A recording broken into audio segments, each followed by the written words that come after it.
We have introduced the G2 Trout two-handers, and this morning we were fishing a floating line on a 4-weight.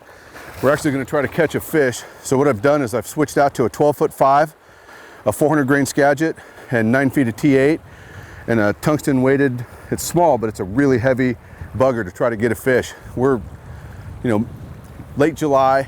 It's going to be 100 degrees. It's getting close to it right now, and why I changed tactics to this is I want to get the fly down. The fish aren't super active. There's not a lot of caddis activity. And there's a little hang up. Just flop it back out there on a short cast.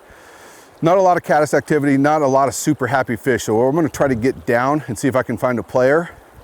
And that's why I kind of changed up from the floating line to the Skagit and the heavier weight rod. The two-handed tactic I think is basically, instead of doing this on a single hand rod, it's just because I can move that heavy bugger and that sink tip, and I can do it at short, medium, and long distances with minimal effort versus doing it with a single hand rod. So I think this is going to put us in the game. Now we just need to find a player. And not too differently with fishing a two-handed rod for anadromous fish in a 6, 7, and 8 weight. I'm starting short, working my way out to distance. I'm keeping my feet in shallow water before I go step into the bucket. I want to cover all the water, and once I get out to distance, I can move out into the run and start going down through it.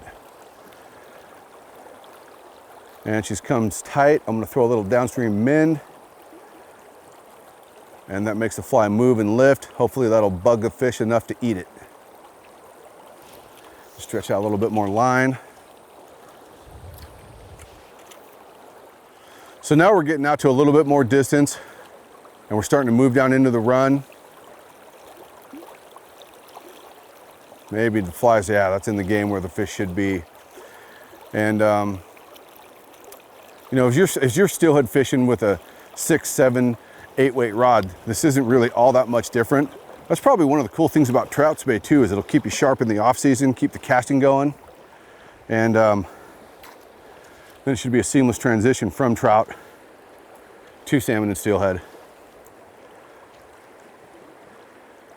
And we cast out into the fast water, we mend it, set it up, drive it down and let it come in. Now we're just waiting for a tug. I think there's some really good advantages with these two-hand trout rods, is that you can cover places where guys with single-hand rods, dry fly fishermen, single-hand rods with bobbers, just you can put flies and fish where a lot of people can't. And the efficiency of casting heavier tips and heavier flies, really super easy. And I'm going to pull that back pretty hard, stay in contact with it, a little downstream mend. And I'm going to let that line straighten it out, put the action on the fly. And there's a lot of trout guys that will put action onto the fly, whether jigging the tip or putting a strip or however you want to do it. I kind of like to manipulate the line and let the current work for the action on the fly.